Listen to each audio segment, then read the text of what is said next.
大家好，这里是看的说，我们今天继续研讨 P 的问题。在上期的视频中，我解释了 P 的由来。这期我们来讲一下如何减少放屁，尤其是减少蛋白屁的方法，包括蛋白质食物的选择来源、食用温度、食用频率和数量，以及需要配合的营养素推荐。如果没有观看上期视频的小伙伴，请先去观看上期视频，这样便于理解这期的观点。让我们进入主题吧。首先，做好蛋白质的选择问题。日常的蛋白质食物来自于动物蛋白或植物蛋白。对比这两种蛋白质的消化吸收，会发现植物蛋白更容易创造 P 的数量。在植物蛋白中，例如大豆蛋白含有非消化性多糖，用个大家熟悉的名字就是膳食纤维。这是一种复合碳水化合物，因为人体缺乏分解膳食纤维的酶，所以小肠无法吸收，所以到达大肠以后 P 就来了。同时，因为膳食纤维和植物蛋白混合在一起，这种混合物对于植物蛋白的消化吸收产生负面的影响。再加上如果你食用的食物中还包括矿物质，例如钙、镁、铁、锌，这类混合物会给消化吸收系统带来空前的灾难。但是这种混合物会被微生物发酵，促进益生菌的生长，对于肠道的健康和通畅有益。你的肠道微生物有福了，它们对你的健康也有帮助作用。因此，你要在植物蛋白和动物蛋白之间做一个选择，到底哪个方面对你来说更重要，完全取决于你个人。这让我想起一个话外题，很多时候我的视频会将一件事情的各个方面给大家讲解。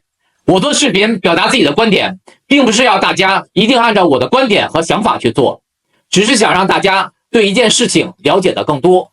例如在酒精那期视频中，我讲了很多酒精的弊端，但是我就是个爱喝酒的人，我知道这些弊端，可遇到开心的酒局仍然乐此不疲。我只想各位按照自己的想法择优处理，你的选择没有对错，但是要明白其中的门道，而不是糊里糊涂的选择。知道喝酒对身体健康和健身效果不好，知道的比不喝酒的人还明白呢，但是还是可以选择去喝。人生的很多不幸来自于无知和疏忽。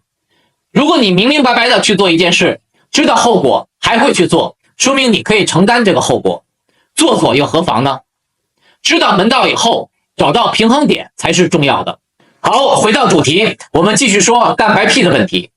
选择好了蛋白质的来源，就要注意蛋白质的加工问题。在该吃生肉还是熟肉的视频中，我解释过热解构这个概念，也讲了高温和长时间加热会造成蛋白质结构发生过度变性，这对蛋白质的消化无疑造成困难。加热造成蛋白质变性包含两个方面，温度方面，加热到65度时，蛋白质开始变性，到100度时，只需几分钟，蛋白质的结构就会发生显著变化。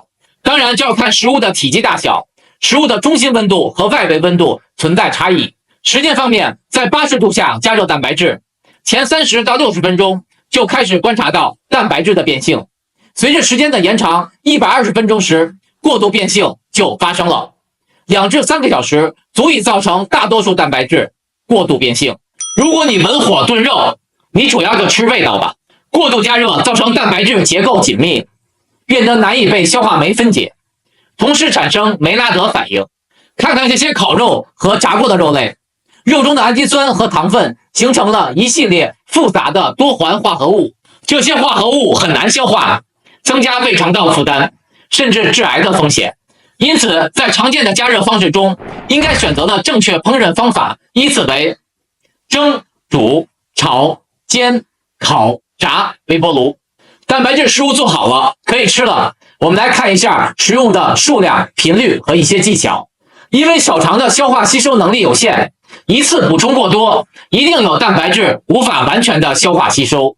那么，对于运动健身人群而言，虽然每餐蛋白质的食用数量要根据个人的体重、肌肉量、活动水平和整体的饮食结构，但是终归有一个推荐值，那就是高强度或者耐力训练者应该按照每天每公斤体重摄取2克蛋白质，先计算出个人的蛋白质食用总量，然后将这个数字平均安排到各餐中。这一点我在该吃多少蛋白质那2期视频中有过介绍。一天3餐是很难满足运动健身人群对蛋白质的补充需求的，一天至少要补充4餐，早餐、中餐、训练后以及训练后2个小时。如果能做到午餐就更好，训练前再增加一餐。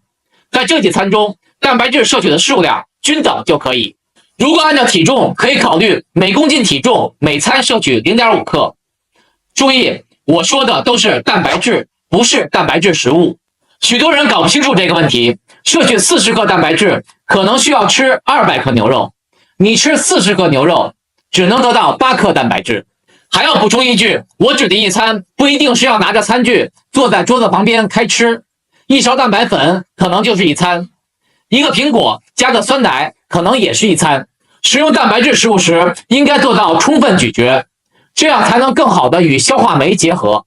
咀嚼不充分，大块的蛋白质可能难以被完全分解。吃东西时慢点，别跟饿死鬼托生似的。最后一个问题，给大家推荐一些特别需要注意补充的营养，增加蛋白质的消化吸收。维生素方面，主要是维生素 B 族，包括 B3、B6、B12， 还有维生素 C 和 D。它们作为多种代谢酶的辅酶，参与氨基酸和蛋白质的消化代谢过程。矿物质方面，最有效的包括锌、镁和铁。你可以在相应的食物营养成分表中查到含有这些营养素的食物。当然，我个人的方法更加简单，就是吃复合的维生素矿物质补剂，一下子就补充完毕了。除了维生素 B 族，我会单独补充，其他的就不需要额外补充了。关于这一点，大家去看最应该食用的营养补剂那期视频。除了复合维生素矿物质补剂，还可以额外补充消化酶。市面上的蛋白质消化酶补充剂主要包括胰蛋白酶、胃蛋白酶、木瓜蛋白酶和菠萝蛋白酶。这4类是增加蛋白质消化吸收最有效的营养补剂，让小肠将蛋白质处理好，减少蛋白质进入大肠发酵放屁的问题。大家可以自行寻找。说到补剂，我要插一句，有些人喝蛋白粉也会放屁，这是因为你的肠道不适应高质量密集型蛋白质的集中出现。一般食用一段时间以后，肠道适用了，问题就会得到改善。当然，如果以上的方法你都试过了，但是还是没有用，你应该去医院检查一下，确定自己的消化吸收系统是否存在问题。同时也欢迎大家在留言区分享一下你避免蛋白屁的独特方法。好，我们来总结一下今天的话题。要想避免蛋白屁，你应该选择容易消化吸收的动物蛋白，例如肉、蛋、乳、禽、鱼。加工蛋白质食物时，要避免高温和长时间处理。食用时要注意将一天蛋白质的摄取总量平均分配到各餐中，并尽量将食物嚼烂。应该考虑食用复合维生素矿物质补剂，特别情况下补充蛋白质消化酶也是必要的。保持自我的肠道健康并提高其功能，关系到你和你身边人的生活质量。希望今天的话题可以帮到你，谢谢大家的观看，我们下次再见。